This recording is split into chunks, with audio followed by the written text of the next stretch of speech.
So I'll be honest with you guys, when it came to the Green Lantern mythos, it had always been so daunting to me. I mean, because it was so huge in scope. There's really never been anything like Geoff Johns' run on Green Lantern. The only thing that I can think would be equivalent to that from like Marvel, for example, would be like if Jonathan Hickman, instead of writing the Avengers and New Avengers leading up to Secret Wars, he had started all the way back with Civil War, then he covered Secret Invasion, then he covered, the Avengers Initiative, then he went to, Dark Reign, and then Siege, and then Fear itself, and then the Heroic Age, and all those things that led into Hickman's, his Avengers and New Avengers run going up to Secret Wars. Geoff Johns' writing of the Green Lantern mythos is that expansive. It literally changed everything about the Green Lantern mythos. Not only that, you also had contributing writers, more specifically Cullen Bunn, with regards to the history of Sinestro himself. And so, because of the fact that this channel exists to explain things, because of the fact that this channel exists to make sense out of comic books and give you a place to start if what you're looking to do is get into a series, we're gonna do exactly that.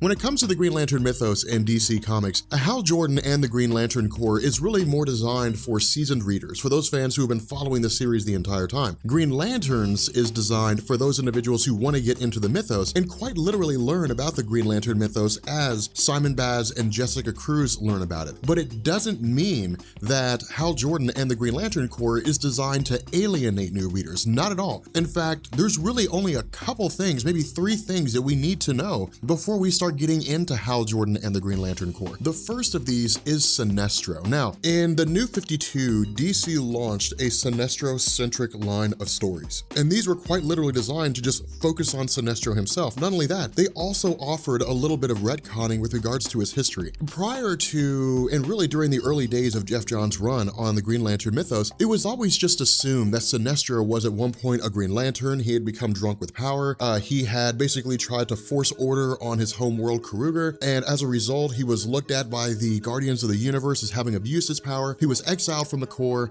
and eventually Sinestro became a Yellow Lantern and formed his own Sinestro Corps. That was the universal standard with regards to his history, right? What DC did is they came along and they said that was not necessarily the case. Instead, somewhere along the line, Sinestro had a daughter named Saranic, and what happened was he came to the realization that his homeworld Kruger was just too chaotic for a child to be raised in. And so as a Green Lantern, he chose to basically force order on the planet so that his child could grow up in a suitable environment. Because of this, he was cast out of the Green Lantern Corps and ultimately formed the Sinestro Corps in response to this. Now, because of that, things began to unfold as we saw with the Sinestro Corps War, different things like that. What's happening here with this particular story, what Robert Venditti is doing is he's basically taking the concept of the Sinestro Corps War and he's turning it on its head. With the original Sinestro Corps War, they were basically the ones on the outside trying to break their way in, right? The Green Lanterns were the established police of the DC universe. The Sinestro Corps were the ones who were infiltrating. With this, it's the opposite circumstance with Sinestro's Law. Instead, in the events that led up to DC Rebirth,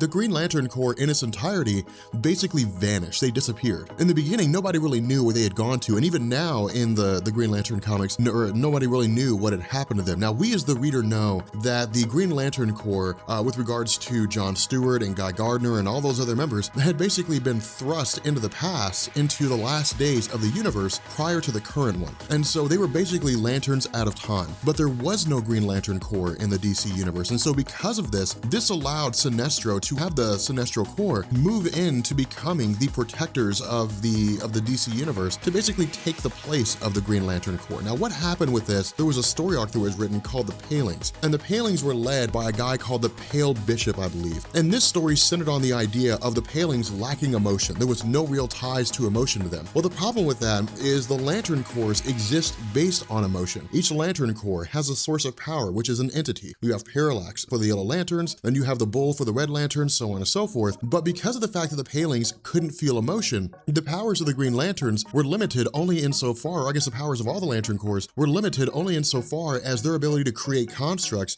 that could physically combat the Palings. Instead, they couldn't instill fear in the Palings and turn them to their course. And so what happened here is the Sinestro Corps basically took over the mantle as the police of the DC universe, and they started fighting off against the Palings. Now, it was literally a universe-wide conflict. I mean, it involved everybody fighting on behalf behalf of the Sinestro Corps against these Palings and the Pale Bishop. Ultimately, Sinestro was successful in this. The problem was that prior to the Green Lantern's vanishing, his daughter Saranic had become a more intricate part of his life. And so where she was originally a Green Lantern, she was more or less forcibly inducted into the Sinestro Corps by Sinestro himself, but she never really shared their feelings. Now, we'll get into that more as we go through the story because she's really one of the central characters in this event, and it's really cool to see what Robert Venditti's doing with the evolution of her character. But the fact remains here that once the battle with the Pale Bishop was over, Sinestro, at least it's alluded to the idea that he had more or less kind of sacrificed part of his soul for the purpose of defeating the Pale Bishop, and because of this,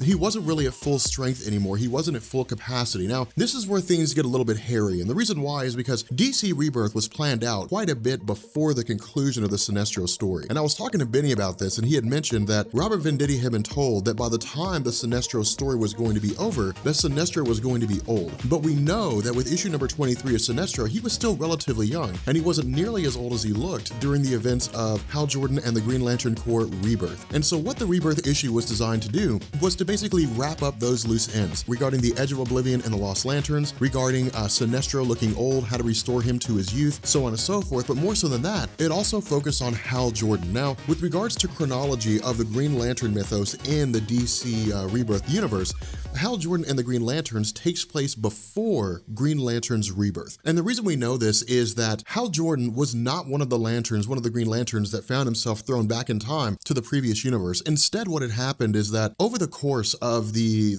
events that took place in Jeff Johns' run, all these different conflicts that had happened, Wrath of the First Lantern and, Rage of the Red Lanterns and so on and so forth, even the Sinestro Corps War itself, society had sort of begun to lose faith in the Green Lanterns. And the reason why was that because on a personal level, the various citizens of the DC universe didn't look at it as the Sinestro Corps are the ones that are trying to take over the universe. They simply saw it as a conflict between the Green Lanterns and everyone else. And because of the fact that the Green Lanterns, while they were trying to protect the universe, because of the fact that these conflicts spilled over into other planets, because it saw the destruction of other races and so on and so forth, the various inhabitants of the universe began to sort of shy away from the Green Lanterns. And so what this did is this led into Hal Jordan effectively falling on his own sword, basically.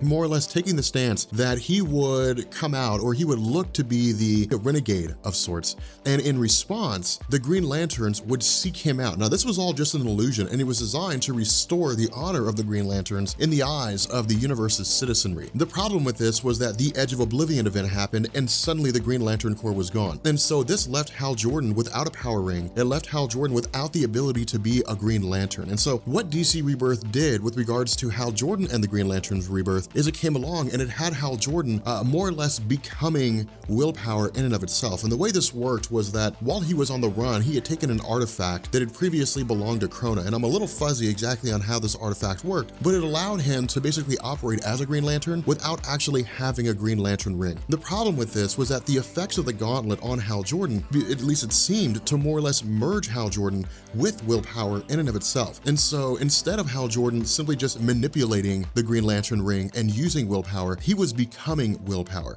Now, this created a whole new set of events because it really heightened the power of what it was that Hal Jordan was capable of. The issue with this was that at the same time, it seemed as though Hal Jordan in his traditional sense, that is to say, as a normal human being, was beginning to fade away, beginning to go away. And so what happened here is that in the Hal Jordan and the Green Lantern Rebirth mythos, Hal Jordan had come to the conclusion that with the Green Lanterns gone, they have to return in some form or fashion. Not only that, he has to find out where they went to. And so what he did is he quite literally used the power of will, used this weird situation that he had with regards to these new abilities, and made a Green Lantern ring using willpower. Now, the reason why this is such a big deal is because traditionally and prior to this, it was believed that only the Guardians of the Universe could do that a sentient being couldn't just come along and create a Green Lantern ring. And the reason why was because if it was common knowledge, if everybody could create a Green Lantern ring or create any kind of a lantern ring, then anyone could make a lantern ring anywhere, and would just be this whole host of lanterns all over the place. It wouldn't mean that we'd have 9,000 different parts of the emotional spectrum, but what it does mean is you would have groups all over the place. You'd have Green Lantern group here and a Green Lantern group there and a Green Lantern group over there, and they would all operate,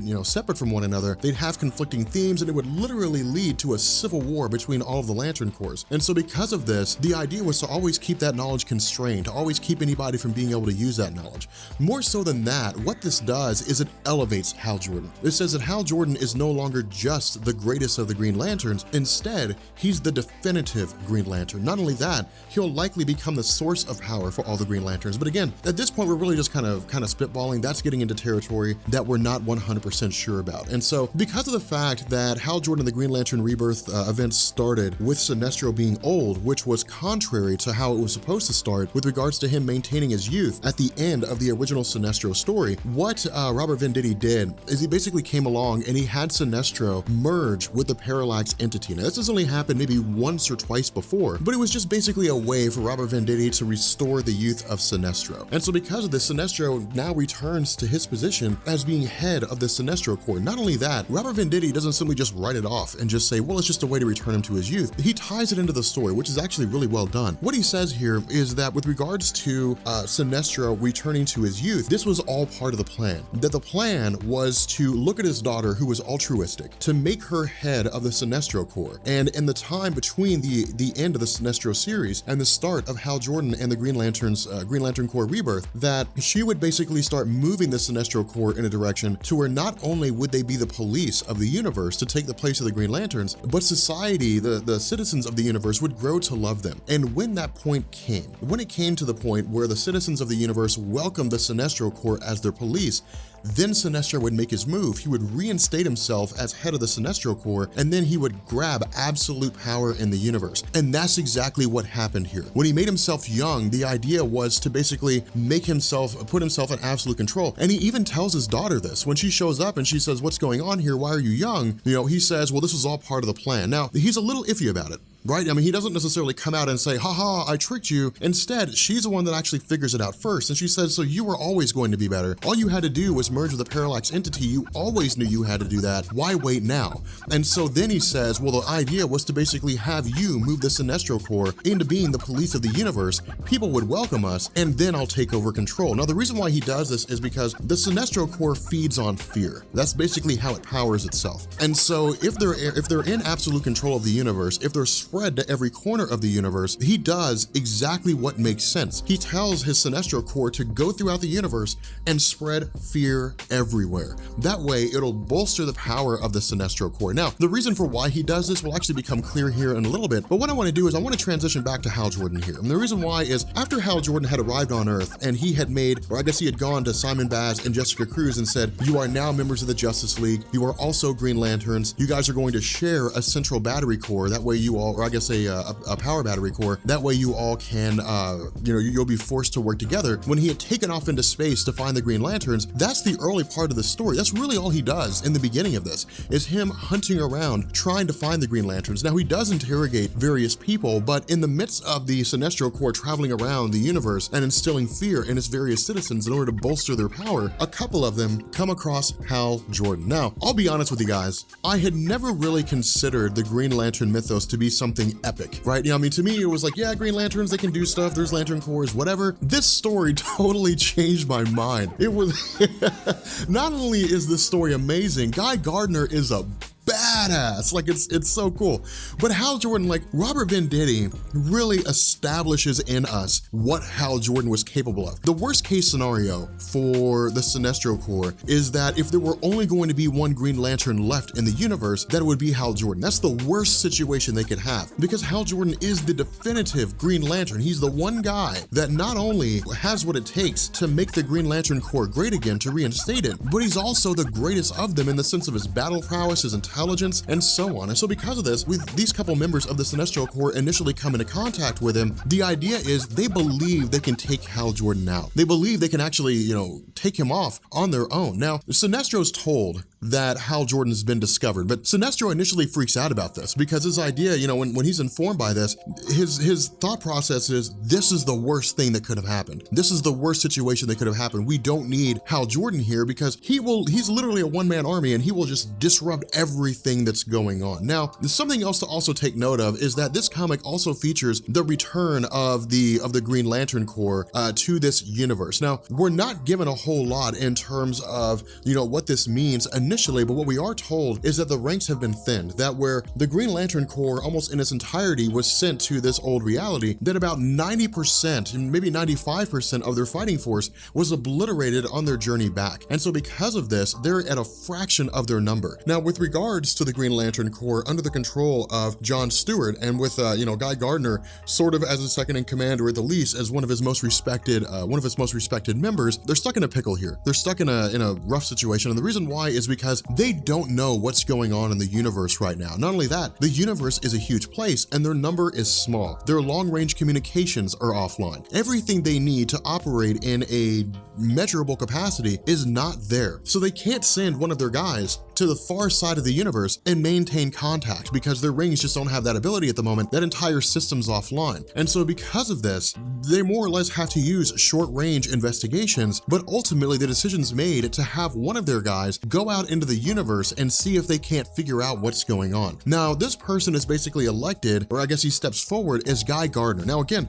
we're gonna find out how badass Guy Gardner is because he's actually pretty sweet in this comic. It's pretty cool. But what I wanna do is I wanna jump back to Hal Jordan here because I kind of feel like Hal Jordan, of course, is one of the central characters in this story. When Sinestro learns that Hal Jordan is going off against a couple of the Sinestro Corps members, his immediate response is, run, get out of there, come back here, we'll marshal our forces, and then we'll take on Hal Jordan. But they basically ignore the order, much to their own demise. What happens here is they decide to take him on. They believe that they have him captured, and they tell Sinestro, we have Hal Jordan captured, and Sinestro flips. He says, you morons, I told you to get out of there, like I told you to leave. And so because of this, of course, Hal Jordan's able to break his way out, and he again continues the fight. Now, again, this is Robert Venditti telling us that Hal Jordan is not a pushover. Hal Jordan's not a guy that you just run over, you know, that he's very formidable in his own right because he's fought so many members of the Sinestro Corps. Not only that, he was taught at the knee of Sinestro himself. And so because of this, he can go toe-to-toe with Sinestro. That means that he could easily take on Sinestro's Corps members. They don't really stand much of a chance. And so again, once this conflict, as this battle continues on between Hal Jordan and these members of the Sinestro Corps, ultimately we also see that a whole host of Sinestro Corps members show up as well in an effort to take on Hal Jordan and effectively subdue him. Now, because of the fact that Guy Gardner has been sent out into the universe in search of the events that are going on to find out what's happening right now, the issue is that he was given a 24-hour window. This was really just John Stewart operating pragmatically, right? You know, it was him saying, look, I'm the leader of the Green Lantern Corps right now. I've got to think of the best way to keep this Lantern Corps intact because again, they're operating in isolation here. They don't know that Hal Jordan is going off against the Sinestro Corps. They don't know the Sinestro Corps has taken over as the police force of the universe. They have no idea what's been going on. So they're basically operating on the sense of complete blindness. And so because of this, you know, really John Stewart's kind of biding his time. He's really kind of waiting. But for him, it's also the idea that not only may he lose one of his strongest members, he'll also lose a great friend. Because despite the rivalry that exists between the two of them, despite their various issues in the past, there's a massive amount of respect between them. And the reason why is because we learn that Guy Gardner seems to have he's run into a couple of members of the Sinestro Corps basically, or at least it seems as though he's in the process of a battle and he's going to be taken prisoner. Now, switching back to Hal Jordan here, Hal Jordan is easily able to take on the rest of the Sinestro Corps without too much effort here. And this is a big deal. This is huge because again, this really hits home to the fact that Hal Jordan is so capable in his abilities. Not only that, because of the fact that the Sinestro Corps rings feed on fear, it's not just a simple situation of empowering themselves.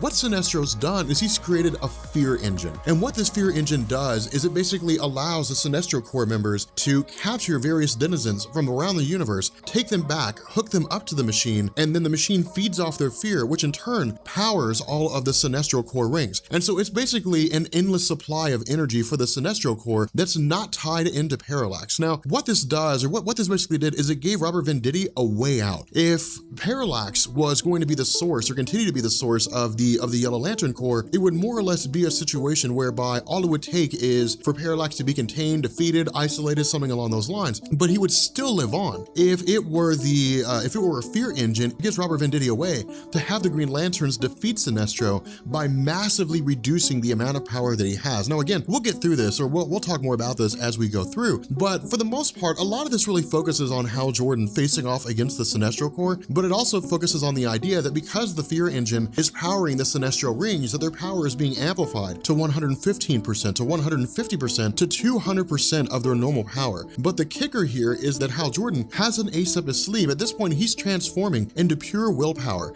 and so it seems as though he's not really limited by what it is that he's capable of, or at least what it is that a ring is normally capable of. And so because of this, while he is able to hold his own for a time, the idea is that he's ultimately not able to hold his own against the members of the Sinestro Corps that have so much power. And so because of this, it looks as though he's basically defeated. Now from here, we switch over to Sinestro himself, and we have Sinestro being presented with a Green Lantern that the members of the Sinestro Corps have captured. Now, in a perfect world for Sinestro, this would be Hal Jordan laying here, and he would be celebrating. He would say, yes, we have Hal Jordan. We can basically, we can break his will, we can control his fear, we can hook him up to the fear engine, and our power will be amplified to levels that we can't even imagine yet. But when they show him who the Green Lantern is, it's Guy Gardner. Now, for the Guy Gardner fans out there, I'm sorry guys. Guy Gardner's cool, but he's no Hal Jordan. And I don't know if maybe this is the message that Robert Venditti was trying to communicate, but if what he did here came off as, well, it's just Guy Gardner, he's nobody to worry about, he makes up for it later on, because Guy Gardner Guy Gardner is the man. Guy Gardner is so badass. Now, to sidetrack here for a quick second, we're gonna jump back to Guy Gardner here. To sidetrack for a quick second, what we learned is that Hal Jordan was not actually defeated. Well, he was, but he wasn't taken by the Sinestro Corps, which we know. Instead, he was taken by somebody else and is presumed to be the daughter of Sinestro, who is now working against him in an effort to basically remove him from his position and restore the Yellow Lantern Corps back to being a reliable police force. But jumping back to Sinestro, the idea here is that where he believed that Hal Jordan was going to be brought to him, the fact that his daughter had taken Hal Jordan was confirmed when the Yellow Lanterns returned without Hal Jordan. And when he had said, you guys told me you had him captured, why isn't he here? They had said, well, your daughter showed up and told us that you ordered her to bring him, or to basically take him. And so Sinestro says, no, I told you to bring him here. Don't listen to my daughter, listen to me. And then he just kills that guy. Now, of course, this shows us the ruthless nature of Sinestro. But more so than that, it also shows us that, again, his daughter is working to basically subvert his control, that she's working against him as opposed to trying to help him. More so than that, it also tells us that his daughter was never a true Yellow Lantern. Now, this will be something that will be spoken about later on, but it's really a passing line later, and I think right now presents the best opportunity to have that discussion. With regards to his daughter, she was very much a member of the Green Lantern Corps for a time, and it really seemed as though she was best suited to be a Green Lantern. Becoming a Yellow Lantern was not her decision. She was conscripted by her father, again, as part of his plan to elevate the Sinestro Corps to being this police force that people celebrated, that people loved. The problem with this was that for her, when it came to the Sinestro Corps, they were largely people who were weak-minded. They were largely people who relished in destruction and creating fear and terrifying other people, those individuals who just thrived on conflict. That wasn't who she was. And so because of this, while she was a Yellow Lantern, she was never part and parcel to it. And so what this does is it basically tells us that her being, I guess, working against Sinestro is showing her for who she truly is. She's a good person at heart, and she recognizes the fact that Sinestro, her father, despite the fact that he is her father, is no fit leader for the Sinestro Corps if the Sinestro Corps is going to operate to take the place of the Green Lanterns. And so what we do here is we jump back to Guy Gardner, and this is why I say Guy Gardner is such a badass. Like this is one of the most badass things that I've ever seen in the history of comics, and I've seen some pretty awesome stuff. So with Guy Gardner being taken by Sinestro, he was originally given this modicum of power with his ring in order to ensure life support when he was traveling across the cosmos. The problem is that once he's actually there on War World, once he's held within the confines of Sinestro's locale in their little torture room, he conjures a construct, but the power is not nearly enough to take on Sinestro. And so because of this, he drains what's left of his power ring, and he's basically just standing around naked here. But he also starts talking trash. Like like he's in a situation where it would very much cost him his life. He could probably die, and he's just talking smack. Like he's literally just like giving him hell. And so because of this, like when the question is asked, or when the situation, when Sinestro presents the situation and saying, we're going to break your willpower and we are going to force you to be, become part of the fear engine, and we're gonna force you to tell us where the rest of the Green Lantern Corps is, he's like, man, like, that's not gonna happen. No matter what happens, he refuses to break. And that's actually what happens. Like, he refuses to break, but the way that he refuses to break is absolutely amazing. And so what happens is we jump back to John Stewart. And this is really just Robert Venditti giving us this all hands on deck, because if you guys have noticed, he's building up to this massive conflict. You have Hal Jordan trying to find the Green Lanterns. He's been taken, or not really been taken prisoner, but he's basically been rescued by the daughter of Sinestro, who's working against her father. You have Guy Gardner, who's been taken prisoner by Sinestro, but he's working against Sinestro. And then you have John Stewart and the Green Lantern Corps. Now, what John Stewart says is, we've got two choices. The smarter road would be to simply just wait here. Would be to just stay here on the edge of the universe when no one knows we're at, and to wait to see if Guy Gardner returns. The problem with this is that it's very possible that Guy Gardner's been captured. And if he has been captured, then he's probably not gonna come back. Not only that, if he's being tortured or being held prisoner, they may kill him, in which case, if we do nothing, we might as well have killed him ourselves. So he says, either we can stay here and do nothing, or we can go find Guy Gardner. We can make our presence known to the universe, and we can do whatever we need to do. But because they're Green Lanterns, and this is why this is so badass, because they're Green Lanterns, they're like, we don't sit around, we don't rest on our laurels. Whether we win or whether we all die, we're gonna go find Guy Gardner, and we're gonna do our damnedest to rescue him. So what we do, God, this is so badass. So what we do is we jump to Guy Gardner, all right? And Guy Gardner is being interrogated. He's literally being tortured, but he won't talk. He won't tell them where the Green Lantern Corps is. Not only that, not only that, there's this amazing line that he says where the guy's torturing him and he says, you better put your back into it, Cupcake. What an awesome thing to say. What an awesome line. But the really cool thing here is that when the torturer begins the process of basically saying, fine, we're going to enhance the torture, we're going to make it worse for you, Guy Gardner starts running off the Green Lantern oath. Not only that, he'll keep doing that. Like, and it's so cool, because for me, Guy Gardner always seemed like the jokester, right? He always seemed like the guy that no one took seriously. He was a frat boy in the Green Lantern Corps, and in a lot of ways he was. But what Robert Venditti's telling us here, and I'm sure it's been previously established in Jeff Johns' run, is that, yeah, Guy Gardner's a joker, Guy Gardner's silly, Guy Gardner is nonsensical from time to time, but he's got it where it counts. And that is so awesome. That's really cool here. And so what we do is, again, we basically pick up with Hal Jordan speaking with the daughter of Sinestro. And what happens here is she basically says, I used some of the yellow power of fear to more or less fix you up. But she also notices that he crafted his own ring, because it's not the same kind of design that all the other Green Lanterns have. And the question is, how did you do this? Where did this ring come from? How is this possible? And he simply says, I made it myself. I put it together myself. Not only that, he also tells her that he seems to be becoming one with willpower in and of itself. His body, or his structure, seems to be changing. And so again, we're not really given a whole lot of information here in terms of what this means. The indication is that because he's becoming one with willpower, he is becoming willpower itself.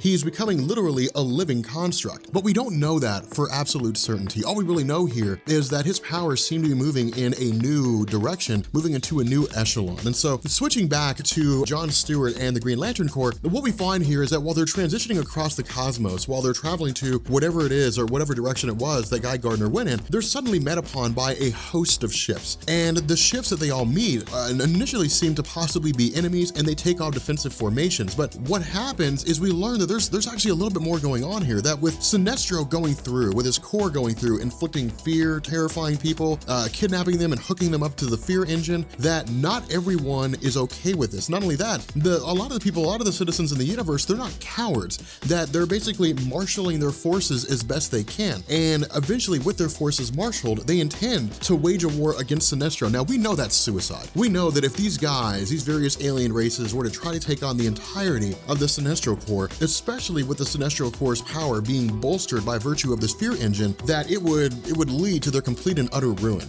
But when in meeting the Green Lanterns, they basically come to a reconciliation. These these guys say, hey, look, the Sinestro Corps has gone crazy. They're taking over the universe. And John Stewart says, well, we're trying to find our guy Gardner. Have you seen him? They say no, and they say, okay, fine, well, let's just rally our forces. We'll deal with the Sinestro Corps while we try to find Guy Gardner. And so one of the other interesting things here, this is something that I hope you guys like is, or I hope you guys notice, is that with the Green Lanterns, they haven't been forgotten. People still know who they are. While there are a lot of people in the new generation of alien races that were born relatively recently who hearken to the Sinestro Corps and say, yeah, they're our saviors, and their planet hasn't been attacked yet. They don't realize what the Sinestro Corps is doing. For the old guard, they remember back to the days when the Green Lanterns were the true protectors of the universe, and that while the Green Lanterns may have engaged in conflicts that laid waste to planets, and while the Green Lanterns may have in and of themselves, some members turned evil, the fact remains that the Green Lanterns were always a force for good. They were always there to protect the universe as best they could, even if there was collateral damage. And so this seems to be the old guard, or at the very least those who remember the way things were before, that the Green Lanterns existed to protect people. And so by joining forces, it allows the various weapons of these armies to work in conjunction with the construct abilities of the Green Lanterns, and in turn present a pretty formidable army, or at the very least, it bolsters their ranks. And so again, what we do here is we pick up with Hal Jordan. Now, what Hal Jordan had done during the latter half of his conversation with the daughter of Sinestro is he had said, look, like, I know I have a whole new set of abilities now. I know I'm more powerful than I was before. Here's what's gonna happen. I am going to go to the home base of Sinestro, and I'm gonna defeat him. But when I get there, there's going to be a lot of damage because I'm going to destroy Warworld. So if you have anybody on that planet that you care about, anybody on that planet that you think will fight for our side, then you need to get them out of there. And in fact, that's what she says. She says, hey, look, not everybody who's part of the Sinestro Corps believes in the Sinestro Corps. You know, there are people who are part of the Sinestro Corps that are there because it's better to be on the devil's right hand than in his path, but it doesn't mean that they agree with what they're doing. And so what she says is if we give them a chance to stand up and fight against Sinestro, they will do that. They will literally fight from within. It'll create a civil war within the Sinestro Corps. And so Hal Jordan says, fine, go do that. Marshal those forces, and when I get there, we'll all take on Sinestro together. Now again, something to keep in mind is that Hal Jordan does not know about the rest of the Green Lantern Corps, and he doesn't know about Guy Gardner. So in his mind, he's going into this conflict with the power that he possesses using his newfound connection with willpower and whatever forces the daughter of Sinestro can marshal to their side. That's all he knows is really coming there. But this also gives us some perspective of how Jordan views himself with regards to his new power. If he's willing to go headlong into a battle against the Sinestro Corps, then it means one of two things. It means either he realizes how powerful he is, or he's batshit crazy. But we know that it means that he knows how powerful he is now. And so again, what happens, and this is something that's really funny here, is what happens is we transition back to Guy Gardner again, because Guy Gardner, Guy Gardner, I love you, man. So we transition back to Guy Gardner again, and with the chronicler slash, concubine of Sinestro showing up, basically saying, we need to speed up this torture of Guy Gardner. Guy Gardner hits on her. He says somebody needs to call the police because the way you look is killing me, which is hilarious to me. And so of course it's just Guy Gardner being silly, but it's also Guy Gardner setting a standard. This is Guy Gardner saying, like, you're not gonna get me to talk. I'm so sure you can't get me to talk that I'm gonna crack jokes and I'm gonna be silly. And so what this woman says, what Lysa says, is she's basically speaking with, the interrogator, and she says, look, an attack is coming. There's going to be an assault on Warworld. Hal Jordan is coming to fight us. This is the first time that Guy Gardner realizes that Hal Jordan is now back to being a Green Lantern again, that Hal Jordan is back, that Hal Jordan is launching a campaign to attack Sinestro. Now, this is very, very important. And the reason why is because this gives Guy Gardner renewed hope. And that's one of the most important things when it comes to the Green Lantern mythos. Yes, the Green Lanterns reside on will. The willpower, willpower is the source of their strength and their ability. But willpower is useless if you don't believe that things will get better, if you can't hope that things will get better. That's one of the reasons why the Blue Lanterns of Hope are such an intricate part of the Green Lantern mythos. Of course, I believe at this point the Blue Lanterns have all been wiped out, but the fact remains here that hope is a very powerful thing because it leads you to believe believe that things can get better. And this is exactly what happens with Guy Gardner. While Hal Jordan is launching his campaign, while he's taking on almost the entirety of the Sinestro Corps, what Sinestro himself is doing is marshaling his own abilities. And this is so sweet because I don't think I've ever seen anything like this before. Now, again, I'm not as well versed in the Green Lantern mythos as I imagine a lot of you all are, but I've never really seen anything like this before. Sinestro starts marshaling the power available to him, absorbing the power of the fear engine to the point that he boosts his ring to 1,000% power level. That is insane. And so what this seems to be doing, or at least what this seems to happen with regards to what Robert Venditti is telling us, is that Sinestro and Hal Jordan seem to be even. Not only that, I think it also gives us a perspective of what Hal Jordan's capable of, in the sense that, with Sinestro marshaling his power to the point that his ring is 1,000% above its normal capacity, its normal charge, a 100% charge, that with Hal Jordan going against him and still being able to hold his own, it tells us that whatever this power is, that with Hal Jordan becoming a living construct, that his power is equal to about 1,000% of a normal power ring. And so it's insane the kind of level, that the kind of energy that he possesses. Now, really the fault of Sinestro here is he sits down and he says, look, like Hal Jordan, you've constantly been a thorn in my side. Since I first met you, you've been nothing but a letdown. But in truth, this has never been the case. Hal Jordan has always been one of the best of the Green Lanterns. The reason why Sinestro says this is partly because I would imagine Sinestro can't admit to himself that Hal Jordan may very well be greater than he is. There's a huge debate that goes on in the Green Lantern fan base. Who's better, Sinestro or Hal Jordan? And I'm not even gonna touch that. In fact, post a comment. I want to know who you guys think is better, Hal Jordan or Sinestro. If anybody's gonna get screamed at for that, it ain't gonna be me. That's good. You guys are gonna have to scream at each other. I'm not even gonna poke that bull. But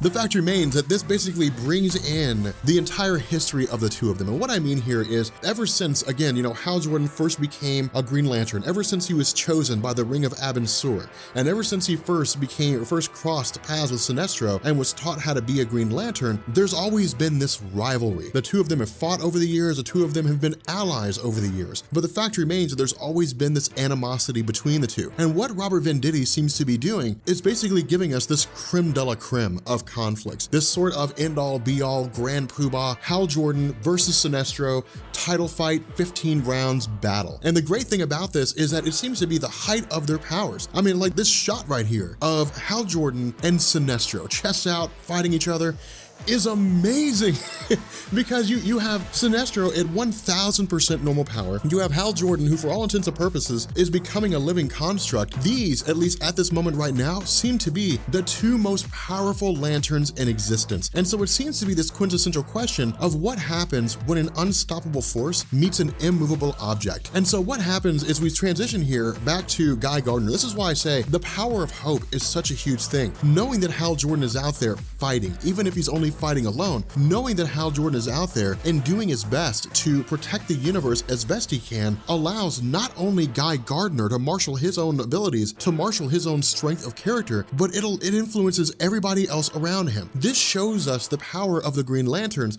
not just in creating physical constructs, not just in, being able to fly and engage in really cool battles and stuff. It shows us the power of the Green Lanterns in the hearts and minds of the universe's citizens, because he starts running off the Green Lantern Oath in Brightest Day and Blackest Night, and everybody else starts reciting it as well. No evil shall escape their might. Let those who worship evil's might beware their power. Green Lantern's light. And everybody says it. Everyone who's hooked up to the fear engine says it.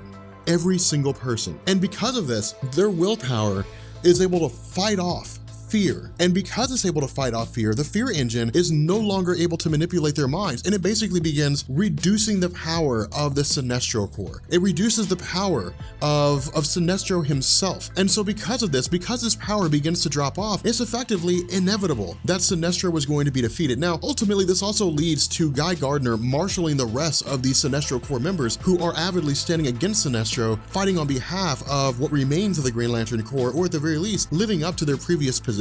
But because of the power that Hal Jordan possesses here, because of his capabilities and basically being a living construct, Sinestro doesn't realize what's going on. And initially Sinestro says, stop, you have to stop this, because at this point, Sinestro, I think, begins to realize what Hal Jordan is now, that Hal Jordan's not just a Green Lantern, guys. He's not just a guy running around with a power ring, that Hal Jordan is now becoming a living construct. His power dwarfs that of Sinestro. In addition, Sinestro's faced with his own mortality, and this comes to fruition when Hal Jordan lets off all the energy that he possesses, when he lets off all this power that he has, and in doing so, destroys Warworld and seems to kill Sinestro in the process. Now, I wouldn't swear that as being an absolute truth, but it seems as though he's killed Sinestro. And so, in a little bit of humor here, in a little bit of humor with this, Robert Venditti still has John Stewart and the Green Lantern Corps going headlong into the conflict, but it's already done.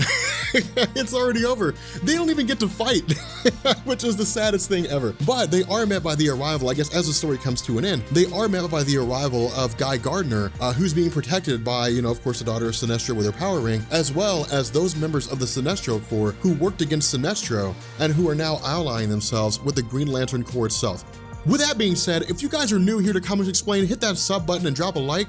And oh my God, dude, this story was beast. This story was so good. Okay.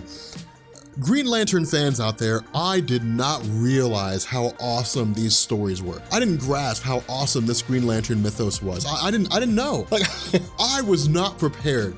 This is some of the best storytelling that I think I've ever seen. Not only that, Ethan Van Sciver, I think is how you pronounce his last name. His art is incredible. It's absolutely beautiful. For all you guys who were in the comments of videos and kept saying, Rob, do something Green Lantern. I don't care what it is. Cover something Green Lantern. Thank you, because this was amazing. This was so cool. Anyway, guys, I'm gonna bounce off here. We're gonna bring this video to an end. And yeah, I will catch you all later. Peace.